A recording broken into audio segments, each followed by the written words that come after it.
Hello guys, welcome to देसी ज्ञान। कैसे हो आप लोग? I hope you all are great by God's grace. तो आज हम स्टार्ट करने वाले हैं explanation of a chapter the testament of a worker, जो कि आपका ऑल्टरनेटिव इंग्लिश का सेकंड चैप्टर है।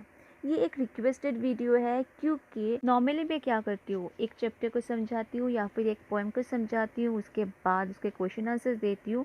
पर मैंने विलेज सॉन्ग तो स्टार्ट तो किया है, पर मैंने उसका क्वेश्चन आंसर नहीं दिया क्योंकि एक स्टूडेंट ने मुझे रिक्वेस्ट किया था कि चैप्टर 2 को समझाना है। तो पहले मैं इस चैप्टर को समझा लेती हूँ एंड डोंट यू वरी, मैं सारे के सारे क्वेश्चन आंसर भी अपलोड करूँगी एंड इवन ऑल्टरनेटिव इंग्लिश का जितना भी ग्रामर है वो भी मैं आप लोगों का क्लास लूँगी। पर अभी हम स्टार्ट करने वाले हैं ये जो चैप्टर है R.K नारायण जी का, the testament of a worker. तो जल्दी से हम चलते हैं चैप्टर को समझने के लिए। चैप्टर का नाम है the testament of a worker, जिसको R.K नारायण जी ने लिखा है। तो सबसे पहले हम जानेंगे कि द टेस्टामेंट क्या है। टेस्टामेंट मतलब एक पर्सनल जो विल होता है, हमारा जो इच्छा होता है, हम अपने बारे में कुछ कहें या फिर अपनी किसी चीज़ के बारे में कुछ कहें, उसको हम टेस्टामेंट कहते हैं।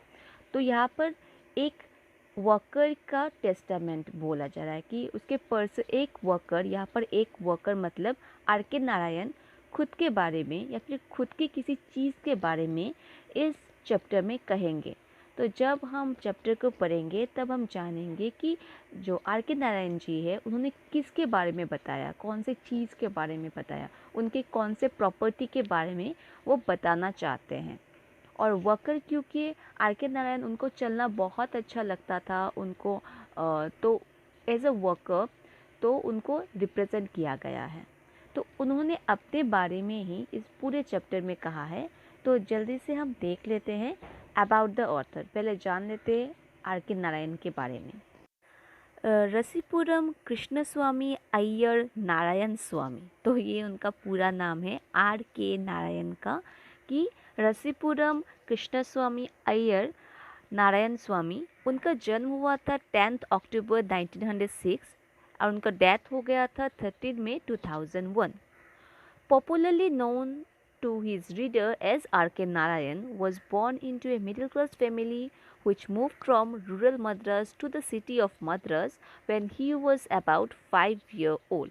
तो R.K नारायण को हम पॉपुलरली पता है, उनका नाम R.K नारायण से हमें बहुत ज़्यादा फेमस है वो। और वो एक मिडिल क्लास फैमिली में उनका जन्म हुआ था और वो जब बस 5 साल के थे तब वो विलेज के या फिर रूरल एरिया से, मद्रास के एक रूरल एरिया से वो शिफ्ट उन्होंने किया था। कहाँ पर? सिटी में, मद्रास के सिटी में उन्होंने शिफ्ट किया था। उसके बाद कह रहे हैं कि here he was admitted to a missionary school which provided him with the first opportunity to learn English। तो सिटी में आकर ही उनके जो पेरेंट्स हैं उन्होंने उनको मिशनरी स्कूल में एडमिशन दे दिया। तो वहाँ पर उन्होंने फर्स्ट टाइम इंग्लिश सीखा। Next is, as a young boy, Narayan moved to Mysore with his parents and thereafter received his higher education at Maharaja's College in Mysore। तो वो जब छोटे थे वो अपने पेरेंट्स के साथ मैसूर घूमने जाते थे और बड़े होने के बाद उन्होंने अपनी जो हायर एजुकेशन मैसूर से ही कंप्लीट की, महाराजास कॉलेज इन मैसूर से। He published his first novel titled Swami and Friends in 1935। तो उन्होंने उनका जो फर्स्ट नॉवेल है उसको पब्लिश किया था 1935 को, जिसका नाम है स्वामी एंड हिज फ्रेंड्स। मुझे पता नहीं आपने देखा है कि नहीं, पर एक टीवी में एक सीरियल आता था मालगुडी डेज, तो वहाँ पर स्वामी एंड हिज फ्रेंड्स का जो पूरा चैप्टर है मतलब स्टोरी फॉर्म में दिखाया जाता था। तो ये बहुत ही फेमस है, बचपन में बहुत लोगों ने देखा भी है। अगर आपने देखा है तो लकीली आपने देखा होगा, फिर भी आप सर्च कर सकते हो, मालगुडी डेज नाम का कोई वीडियो अगर होगा तो आप देख सकते हैं। तो हम चलते हैं डायरेक्टली अपने चैप्टर में। This was followed by another novel the bachelor of arts इन 1935। तो स्वामी एंड फ्रेंड्स के बाद उन्होंने और एक नॉवेल लिखा था, उसका नाम है द बैचलर ऑफ आर्ट्स। कब लिखा था? 1937 में वो पब्लिश भी हो गया था। In both these novels, Narayan had successfully created the mesmerizing world of Malgudi with which he was to be identified in the days to come. Malgudi became the landscape that dominated Narayan's entire fictional world, also reflected in later novels like The Dark Room 1938, The English Teacher 1949 and The Financial Expert 1952. तो मैंने जो अभी आपको बोला Malgudi days, तो ये एक ऐसा एक सीरियल होता था। तो ये जो मालगुडी डेज के लेकर ना वो बहुत ज़्यादा फेमस हो गए थे। मालगुडी डेज मतलब ही आर के नारायण।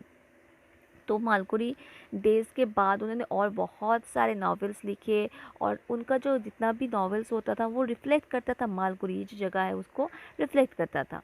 तो उन्होंने बहुत सारे नॉवेल्स लिखे जैसे कि द डार्क रूम 1938 को लिखा, द इंग्लिश टीचर उन्होंने 1949 को लिखा, द फाइनेंशियल एक्सपर्ट 1952 को लिखा। अभी चलते उन्होंने क्या लिखा।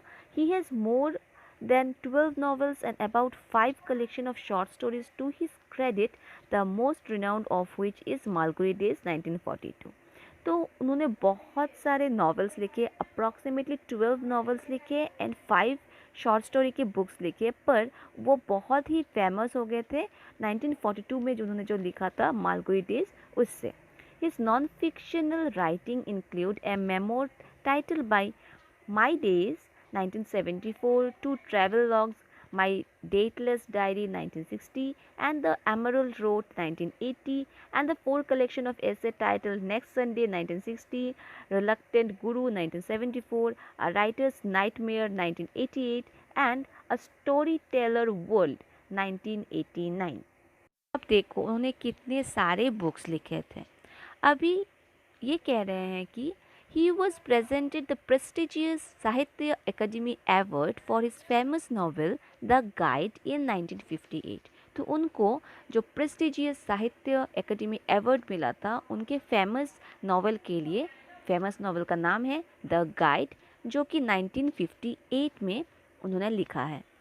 द प्रेजेंट ऐसे is included in his volume A Writer's Nightmare 1988। तो अब जो हम चैप्टर पढ़ेंगे the testament of a worker, वो उनका जो नॉवेल है अ राइटर्स नाइटमेयर वहाँ से लिया गया है। तो हम जल्दी से देख लेते हैं कि इस चैप्टर में क्या लिखा है। चलो इस चैप्टर को शुरू करने से पहले मैं आपको एक ब्रशअप दे देती हूँ, मतलब आपके दिमाग में एक स्केच तो रहेगा कि हम क्या पढ़ने वाले हैं। तो ये स्टोरी में आर के नारायण जी एक कार खरीदते हैं, बहुत अच्छा कार, बहुत फैसिलिटी होता है इस कार में बहुत से। तो नॉर्मली तो लोग खुश होते हैं ऐसे कार से, पर वो खुश नहीं थे, वो सेटिस्फाई नहीं थे क्योंकि वो बड़े ही सिंपल से इंसान थे। उनको सिंपलिसिटी वाला लाइफ बहुत अच्छा लगता था और वो मतलब चलना उनको बहुत पसंद था। उन्होंने बहुत से चीज़ों को देखा, मैकेनिक्स को देखा, उनके ड्राइवर को देखा, उनके फीलिंग्स को बहुत अच्छे से इस स्टोरी में उन्होंने पिरोया है, मतलब एक्सप्लेन किया है। तो जल्दी से हम देख लेते हैं line by line explanation of this story. तो सबसे पहले यहाँ पर लिखा है there are person who have no ear for music being tone deaf, others who have no eye for art, who may in a sense be called colorblind. In a similar category, I am impervious to the subtler values in a car. To me, an automobile is only the means to an end. I am satisfied if I am provided a seat and 4 wheels that can roll, and I am blind to all other points in a car. In spite of this constitutional defect, by a crack of fate, I came to own an imported car, flashy and full of sophistication, which caused ecstasy in every auto pundit who saw it. Ah, receded handle, would cry one. Look at the steering, maneuverable with a flick of the finger. Push button, glass racer, floating seats, multicolored speedometer, a concealed air conditioner, tape recorder, digital alarm with calculator. They would examine my dashboard panel admiringly. Although I never understood at any time the purpose of most of the buttons, switches, and gadgets, and found it safer to leave them alone. The conditioner, which was supposed to make one's journey free from dust and heat and noise, was switched on during the 10 years I used the car for a total period of 30 minutes, which worked out to less than 3 minutes a year. Whenever the air conditioner was on, the windows were to be closed, which inhibited my driver, whose habit was to show right or left, turn my thrusting his arm out, who, when the glass was raised, constantly hit it with his fist.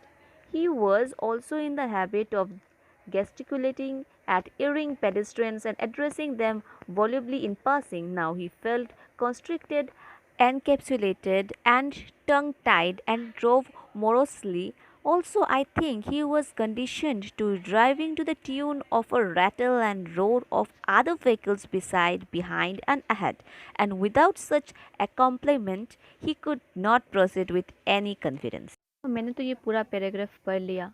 तो अब आप कहोगे कि यहाँ पर जो लिखा है no ear for music being tone deep या फिर नो आई फॉर आर्ट, तो ये क्यों कहा गया है, जिसको हम कलर ब्लाइंड कहते हैं, क्यों कहा गया है यहाँ पर? ये कहा गया है क्योंकि देखो, एक इंसान जिसको ना म्यूज़िक की समझ नहीं है या फिर उसको कोई टेस्ट नहीं है, बस बजाने के लिए बजाते हैं, तो उसको क्या कहेंगे? उसको टोनल डिफेक्ट है व या टोन डिफ पर्सन है। तो उसको कोई पता ही नहीं है कि कौन सा मतलब म्यूज़िक अच्छा है, कौन सा बुरा है, किसका लय अच्छा है, किसका सुर अच्छा है, पर उसको बस बजाने के लिए मतलब वो उसने उसने बहुत ले लिया ऐसा म्यूज़िकल इंस्ट्रूमेंट, तो इसको कम टोन डिफ कहेंगे। अभी आर्ट के बारे में आता है। अगर किसी एक इंसान बस ऐसे ही एक रैंडम सा पिक्चर उठाकर लेकर आया, उसका मतलब उसको पता ही नहीं है उस पिक्चर का मीन क्या है। ऐसे आपको पता तो है ना कि जो आर्टिस्ट लोग जो मतलब पेंटिंग करते हैं उसमें कुछ ना कुछ मीनिंग छुपा रहता है। तो एक इंसान अगर ऐसे ही मतलब हाँ ये बहुत कॉस्टली है मैं उठा कर ले आया, पर उसको पता ही नहीं है उसके अंदर का मीनिंग क्या है, क्या बताया जा रहा है, तो उसको क्या करेंगे? Colour blind.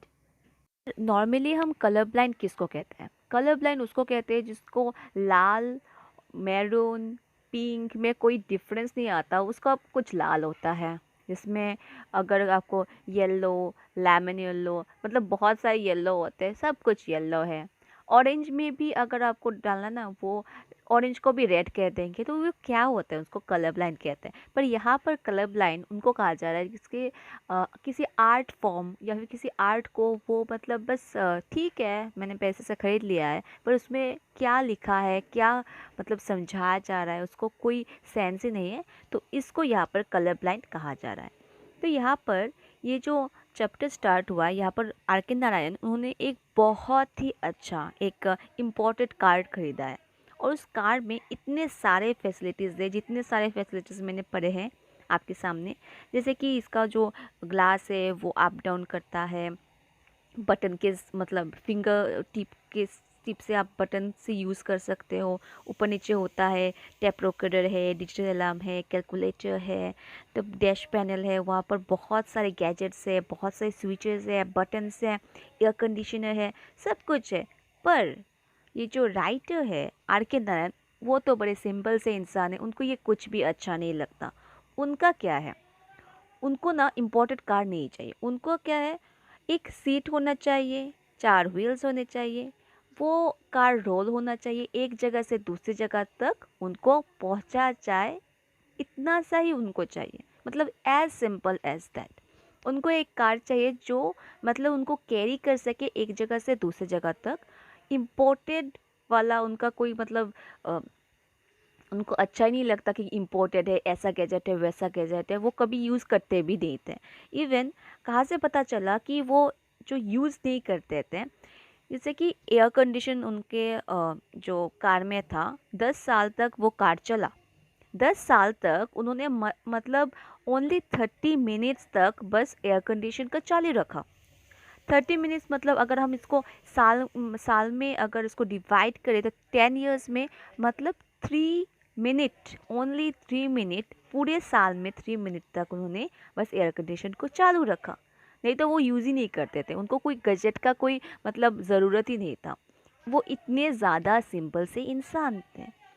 और ऊपर से उनका जो ड्राइवर था उसका एक हैबिट था कि मतलब विंडो से हाथ निकाल कर राइट लेफ़्ट करना, मतलब जो बाकी जितने भी कार है उसको पास करना। तो जब भी एयर कंडीशन, तो आपको पता है ना, अगर एयर कंडीशनर चालू रहता है तो हमें ग्लास को ऊपर लेना होता है। जब भी ऊपर ग्लास लेते थे और उसको हाथ निकालना होता था, वो बार बार जाकर उस गिलास में जाकर उसका हाथ लगता था। तो ये सब वो कह रहे हैं अपने ड्राइवर के बारे में। पर उसका जो ड्राइवर था उसको बहुत अच्छा लगता था।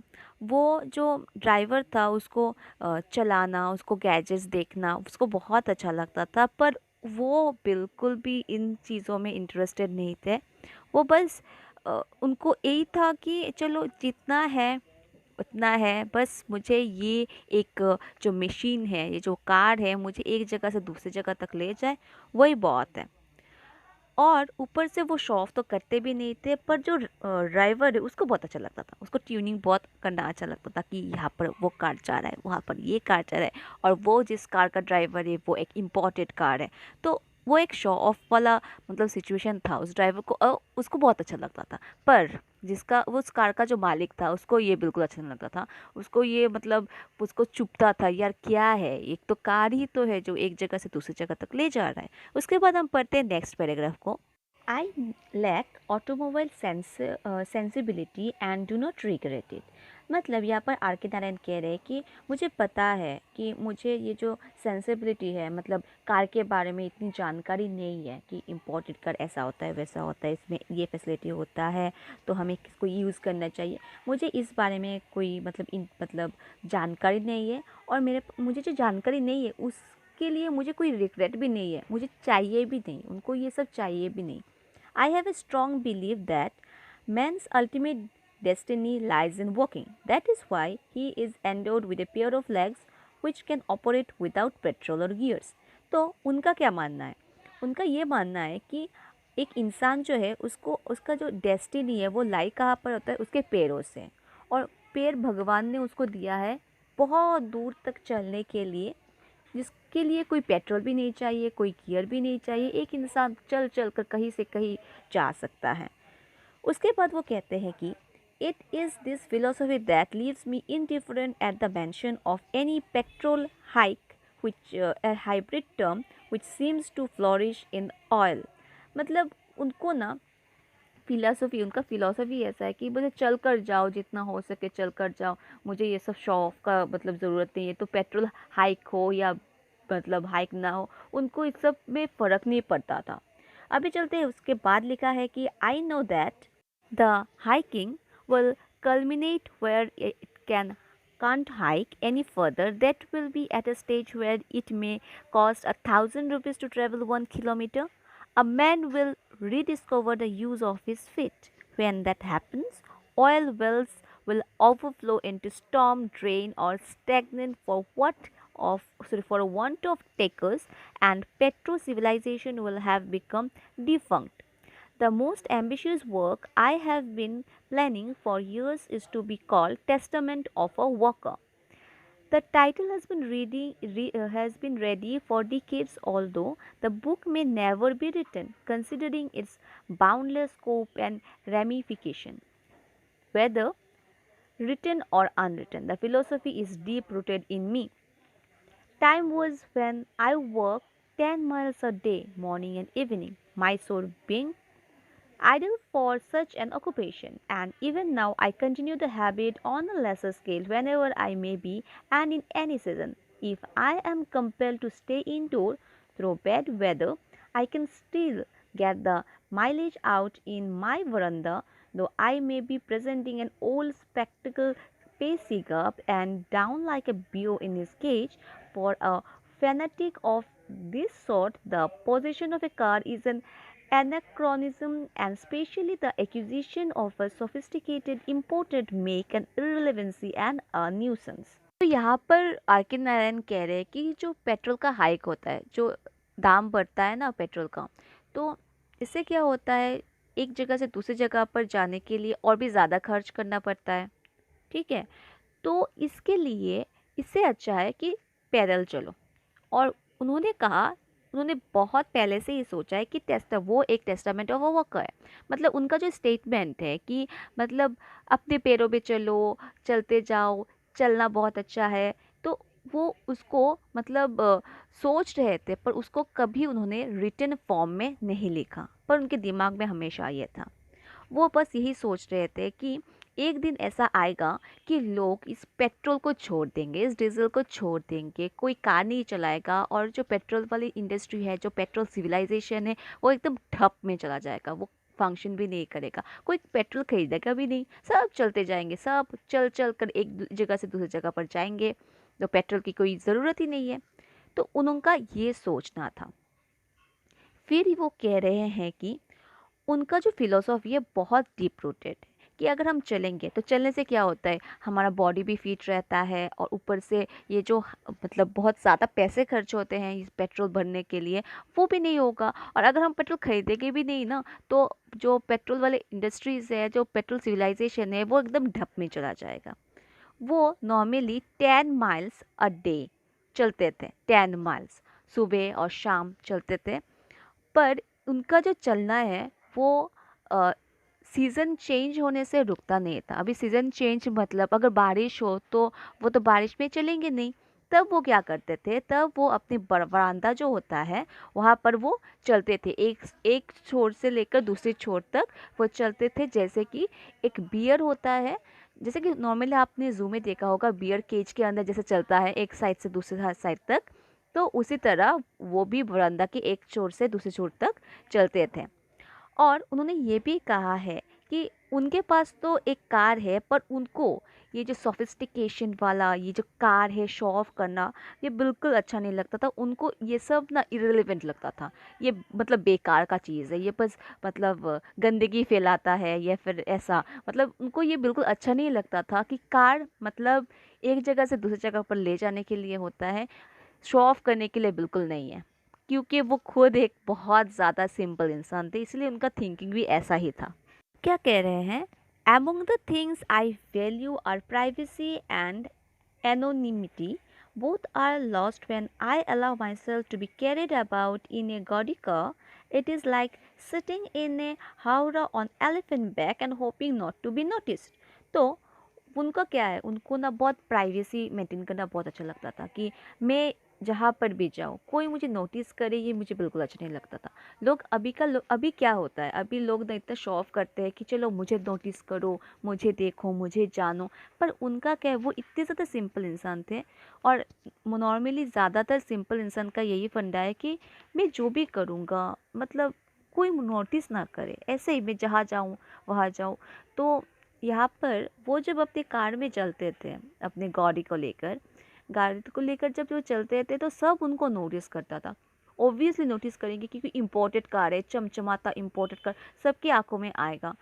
पर उनको ऐसा फील होता था कि अपने कार में, जैसे कि वो जो कोलकाता के हावड़ा में जैसे कि एक हाथी के ऊपर एक इंसान चलेगा जैसा फील होता था, वैसे ही उनको कार के अंदर बैठकर वैसा ही फील होता था। सब लोग ऐसे ताड़ते थे, ऐसे देखते थे, अरे वाह कितना सुंदर कार है, और वो चीज़ उनको बिल्कुल अच्छा नहीं लगता था। So the next para is, in a compact city like Mysore, where everyone can meet everyone else at will, movements became known to the whole town, and someone or other would remark, "Ah, you were at the store this morning," or "I saw you going down to the market road." No harm, normally speaking, in such observation or enquiry, but in my case, it leads to complications. Embarrassment, since I generally avoid all public engagements and invitations with the excuse that I'll be away at Bangalore 100 miles, or Madras 300 miles, or Delhi 1000 miles, depending upon the persistence of the man asking me.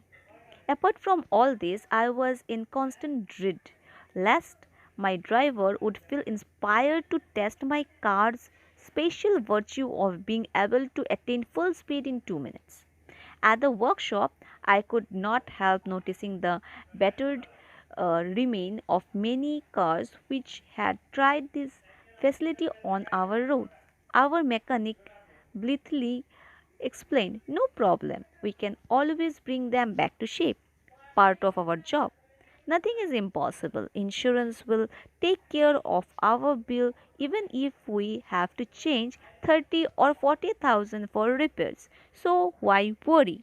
तो यहाँ पर क्या कहा गया है, यहाँ पर ये कहा गया है कि जो मैसूर का जो सिटी है, वो तो मैसूर में रहते थे, तो मैसूर के सिटी में ना एक दूसरे से अपने मन से बात करो, ये अच्छा है। लोग बात करते थे कि आप कहाँ जाते हो, आप कहाँ क्या कर रहे हो, ये नॉर्मल सी बात है। आपको भी कोई पूछ सकता है कि अरे बेटा आप कहाँ गए थे, ऐसा पूछ सकते हैं। पर उनको, उनके लिए एक प्रॉब्लम था। क्यों?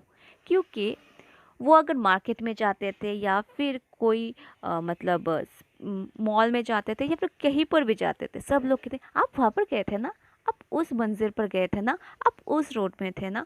तो उनको ये बिल्कुल अच्छा नहीं लगता था। क्यों? क्यों मुझे लोग देखेंगे, मैं कार से कहीं पर भी जाऊँ, क्यों मुझे नोटिस करेंगे। और इवन वो जितने भी इनविटेशंस होते थे, कोई शादी हो या फिर कोई भी इनविटेशन, वो सबको अवॉइड करते थे, क्योंकि अगर वहाँ पर भी जाएंगे फिर से उनका इम्पोर्टेड कार्ड वाला उनको लेकर लोग चर्चा में चर्चा करेंगे, उनको चर्चा बिल्कुल अच्छा नहीं लगता था। तो वो क्या करते थे, वो कहते थे नहीं, आज मैं ना वो बहुत दूर जा रहा हूँ, मैं बेंगलोर जा रहा हूँ, या फिर मैं दिल्ली जा रहा हूँ, या फिर मैं मद्रास जा रहा हूँ, जो कि बहुत ज़्यादा माइल दूर दूर है। तो वो क्या करते हैं, बेस्ड ऑन द इनविटेशन वो डिस्टेंस मापते थे कि नहीं मैं इतने दूर जा रहा हूँ, मैं उतना दूर जा रहा हूँ, तो मैं आ नहीं पाऊँगा। तो डायरेक्टली मुंह पर नहीं कहते थे, पर वो कहते थे कि मैं यहाँ जा रहा हूँ, वहाँ जा रहा हूँ। उसके बाद वो कहते थे कि उनका जो ड्राइवर है उसको बड़ा पसंद था उनका मतलब कार। तो वो सारे गैजेट्स को यूज़ करना उसको बहुत पसंद था, और वो क्या करता था, वो उस गैजेट को इतना यूज़ करता था कि 2 मिनट में चुटकी से यहाँ से वहाँ तक वो चला जाता था। इम्पोर्टेड कार है भाई, कुछ भी हो सकता है, इम्पोर्टेड कार में बहुत सारे फैसिलिटीज़ भी है। तो इसके कारण क्या हुआ, उनका कार खराब हो गया। ठीक है, तो अभी जब खराब हो गया, मैकेनिक्स के पास आए, तो मैकेनिक्स कहता है कि चलो आपका ना कोई प्रॉब्लम नहीं है, 30,000 हो या 40,000, मैं आपकी कार को अच्छे से ठीक कर दूंगा, और इंश्योरेंस तो है ना, तो आपको कोई चिंता करने की ज़रूरत नहीं है। पर उनको ये अच्छा नहीं लगता कि उनके लिए ना फालतू का खर्च है। अगर वो ड्राइवर अच्छे से चला लेता और ये सब ज़्यादातर गैजेट्स को नहीं छूता, तो इतनी जल्दी से कार ख़राब भी नहीं होता। फिर वो कह रहे हैं कि since my car was of a special pedigree, it was inadvisable to allow any ordinary workshop to open the bonnet. The accredited workshop with mechanics welding special tools was 100 miles away at Bangalore.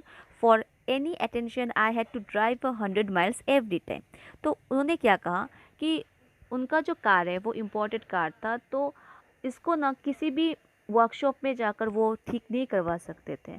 तो जिस workshop में जाकर वो ठीक करवाते थे, उस तक पहुंचने के लिए उनको 100 माइल्स तक जाना पड़ता था। हर बार अगर कार में प्रॉब्लम आता था, तो उनको 100 माइल्स तक उसको ठीक करवाने के लिए वर्कशॉप तक जाना पड़ता था। फिर कह रहे हैं, at Bangalore a team of experts would stand around and pronounce their verdict.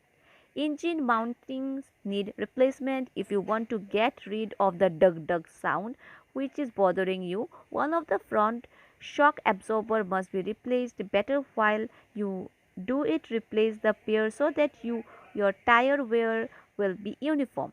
Otherwise, your steering system will be damaged. After their diagnosis, they would direct me to the one and the only establishment this side of the Windias which shocked imported spares, and exclusive shop catering only to the elite. They could toss across the counter anything you wanted, from a little screw to a whole engine, at a price fit indeed for royalty. Still on their tones, a customer entering this shop was expected to be lofty minded and discreet enough not to question the price, but part with his cash with an air of amused nonchalance and even benevolence. तो यहाँ पर क्या कह रहे हैं कि जब भी उस वर्कशॉप में वो लोग घुसते थे, तो एक इंसान होता था और आकर बस चेक करता था, और ये कहता था कि इस इंजन को रिप्लेस करना पड़ेगा, अगर आप इसको रिप्लेस करोगे तो ये डग डग जो साउंड है वो नहीं करेगा।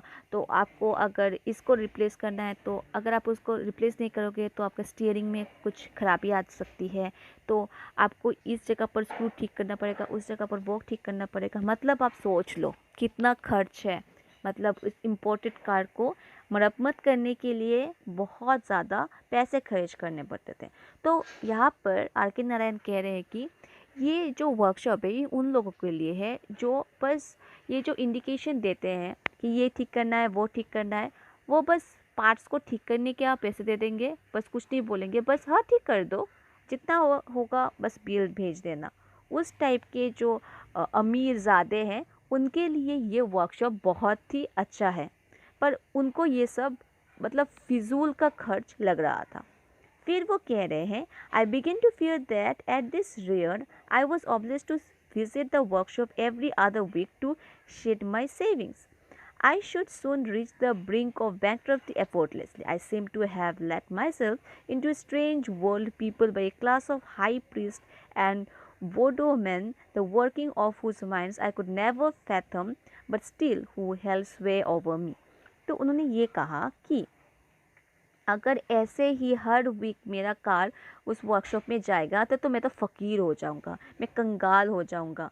और मुझे ना उन लोगों के साथ उठना बैठना होगा जिनको मैं पसंद नहीं करता, जो मतलब शो ऑफ के दुनिया के राजा है, राजकुमार है, उनके साथ उठना बैठना पड़ेगा।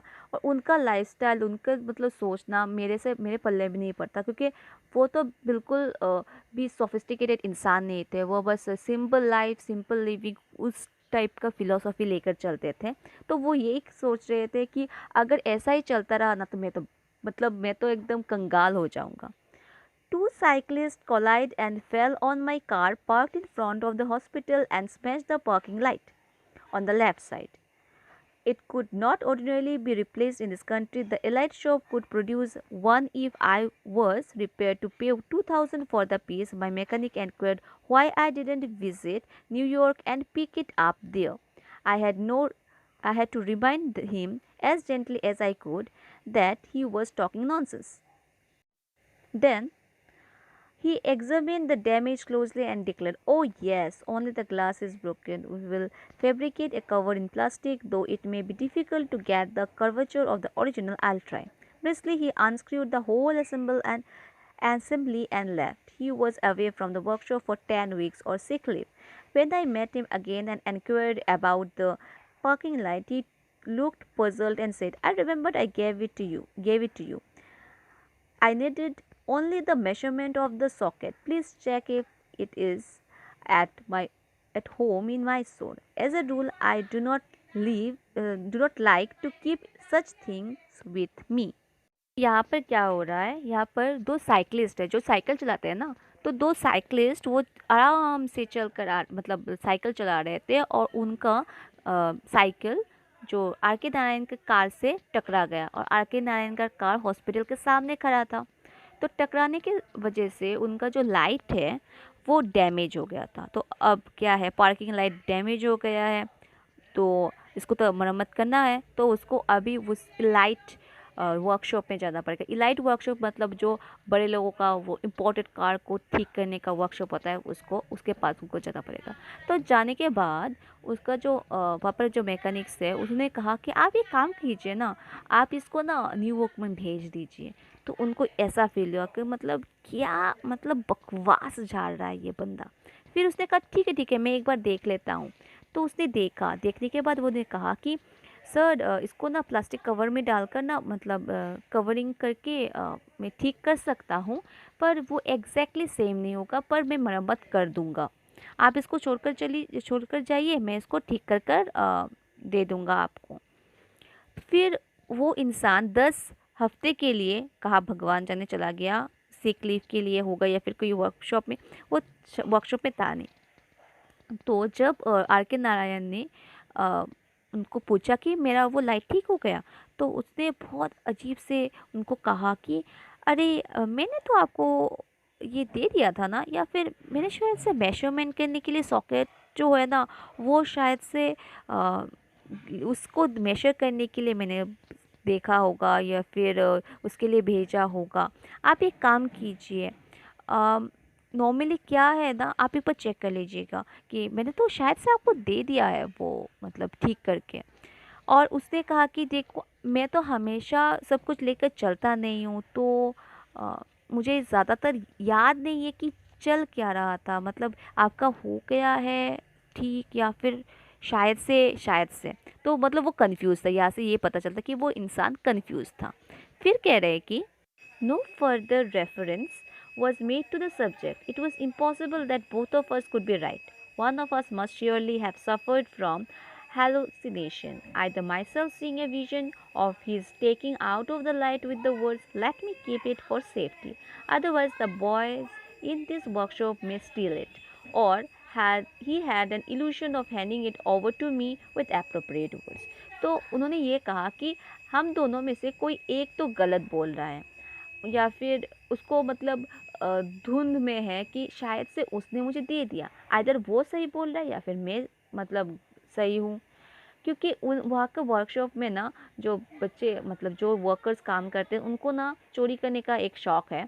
तो उसने कहा कि उसने मुझे हैंड ओवर कर दिया, पर मैं कह रहा हूँ कि हैंड ओवर नहीं किया। तो दोनों तो एक ही जगह पर सही नहीं हो सकते ना। तो कोई एक ही ना एक मतलब यहाँ पर प्रॉब्लम कर रहा है। उसके बाद क्या हुआ, उसको तो सेटल करना पड़ेगा बात को। That settled it. I was applauded at the thought of all the travel I had undergo and the expense, and considering that actually I had no use for a car, having no office or outside engagement, using it only to catch it at the end of a long walk, it seemed to me the most thoughtless thing I had done in my life to have acquired this car. I decided to get rid of it, lock it up in the shed as soon as possible to turn my energies again to writing stories. तो उन्होंने क्या कहा, उन्होंने बस ये जो problem चल रहा था उसको आगे नहीं बढ़ाया। उन्होंने ये सोचा कि यहाँ पर इसको ख़त्म करते हैं। ये जो कार है ये बहुत ही बकवास है। बकवास किस लिए है देखो, ना तो मुझे बाहर जाना होता है, इतना आउटडोर एंगेजमेंट में ज़्यादा जाना नहीं होता, और मुझे ऑफिस नहीं जाना है। तो इस कार की कोई ज़रूरत ही मुझे नहीं है। और नॉर्मली क्या है, मैं अपने पैरों से जहाँ तक चलता हूँ वहाँ तक ही ठीक है। मैं पैरों से चलकर ही चला जाऊँगा जहाँ तक मुझे जाना है। इस कार के ऊपर मुझे और खर्च नहीं करना है। बस इसको मुझे अपने गराज में इसको बस लॉक कर वहाँ पर छोड़ देना है। मुझे इस कार के साथ कोई वास्ता नहीं रखना। ये मेरे लाइफ का सबसे गलत डिसीजन था कि मैंने ऐसा एक कार खरीदा। उसके बाद उन्होंने क्या कहा, तो यहाँ पर आप देखो, lock it up the shed as soon as possible to turn my energy. इसको जल्दी से जल्दी उसको लॉक कर दो, शेड में जाकर रख दो, मुझे और मतलब मेरा एनर्जी लॉस नहीं करना इस सब में। I am not the sort of person who would enjoy getting under the car on a Sunday, as is the case with a friend of mine who generally spends his leisure hours under his imported car, having no trust in any mechanic or workshop in our motherland. All his time is spent in collecting spare parts from far and near, yet succeeded in piling up enough stock to assemble a couple of new cars if he so desires. तो उन्होंने ये कहा कि मैं तो वैसा इंसान हूँ नहीं जो कि संडे में मतलब जब भी मुझे टाइम मिले, होता है ना वीकेंड में घूमने जाना, मुझे ऐसा तो शौक़ है नहीं। मेरा दोस्त एक है, उसको ऐसा शौक़ है, वो मतलब अपना जो लेजर टाइम में जो मतलब बाकी रहता है ना मतलब टाइम, तो उस लेजर टाइम में वो घूमने जाता है, संडे में यहाँ जाता है वहाँ जाता है, उसको घूमना बहुत अच्छा लगता है। और उसको ऐसा भी नहीं है कि वो जाए और ऐसा मैकेनिक्स को ढूंढे, क्योंकि उसके पास इतना कलेक्शन है। वो स्पेयर पार्ट ना उसको भी कलेक्ट करके रखता है। उसके पास इतना ज़्यादा स्पेयर पार्ट है कि वो खुद एक कार नॉर्मली फॉर्म कर सकता है। उसके पास इतने सारे स्पेयर पार्ट्स है, अलग अलग उसके पास रखता है वो। उसके बाद वो कह रहे हैं, whenever it becomes necessary he strips his car bare, cuts away a diseased part and craft a new one। तो जब उसको मन होता है ना वो इसके से ये उठा लेता है, उसमें लगाता है, उसमें से वो उठा लेता है, उसमें लगा लेता है। तो उसको जो चाहिए वो न्यू मतलब मॉडिफाइड कर लेता है अपने कार में। At such moment he speaks like a surgeon specialized in heart, bypass and kidney transplant. I admire his competence, though I cannot accept his advice, which generally runs on the following lines. Don't give up your car. The thing to do is to be on the outlook for the similar model, buy it at any price, and then you could transfer all the necessary parts from one car to another. It will work out cheaper that way. Ultimately, you can sell away the shell of the remaining car to any fellow who is planning to set up a wayside tea stall, or you could convert it into a little garden house in your own compound.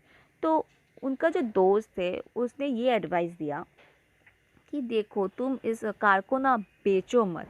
तुम fed up हो गए हो, मुझे पता है, इसको रख दिया तुमने, ये भी मुझे पता है, पर इसको ना बेचो मत। इसको एक काम कर सकते हो, तुम एक सेम मॉडल का एक दूसरा कार खरीद लो और इसका पार्ट उठाकर दूसरे में डाल दो, और तुम्हें जितना भी सिंपल चाहिए, मतलब जो इम्पोर्टेड कार है उसमें जितने गैजेट्स है उसको हटाकर तुम सिंपल जो नॉर्मल मैकेनिज्म वाले जो पार्ट्स है उसको उसमें डाल दो।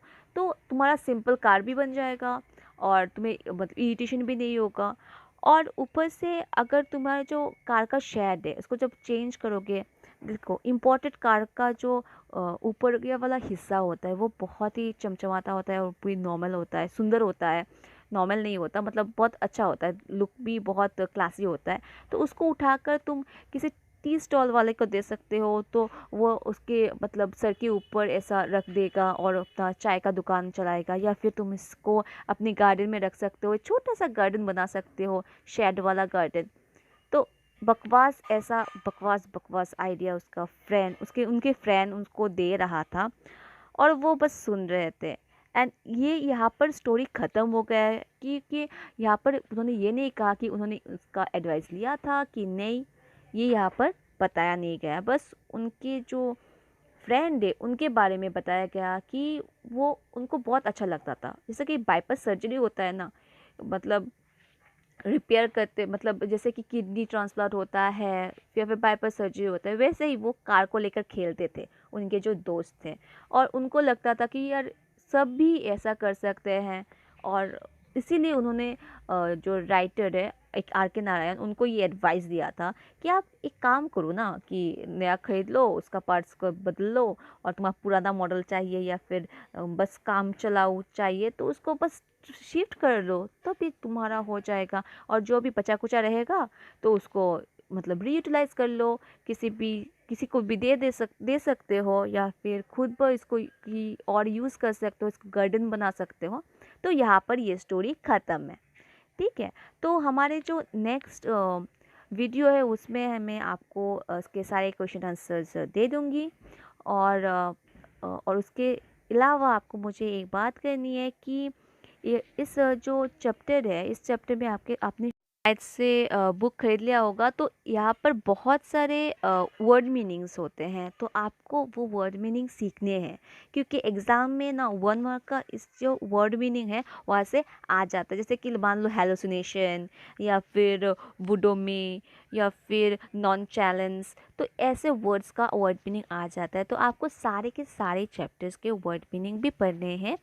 तो अगर आपको चाहिए कि मैं आपको वर्ड मीनिंग्स भी पढ़ कर दूँ और आपको समझा कर दूँ, तो इट्स ओके, आप मुझे कमेंट में दे सकते हो, लिख कर दे सकते हो कि मैं आपको वो वर्ड मीनिंग्स भी दे दूँ। तो आपको ये बुक भी नहीं खरीदना पड़ेगा। Thank you for watching the video. अगर आपको ये वाला जो मैंने समझाया है एक्सप्लेनेशन लाइन बाय लाइन पढ़कर, अगर आपको अच्छा लगे तो आप प्लीज़ कमेंट पेज पे बोलना। अगर आपको कहीं पर भी दिक्कत हुई समझने में, वो भी आप बोलना। और अगर आपको कुछ और भी समझना है किसी और चैप्टर को, आप फ्रीली मुझे मैसेज कर सकते हो।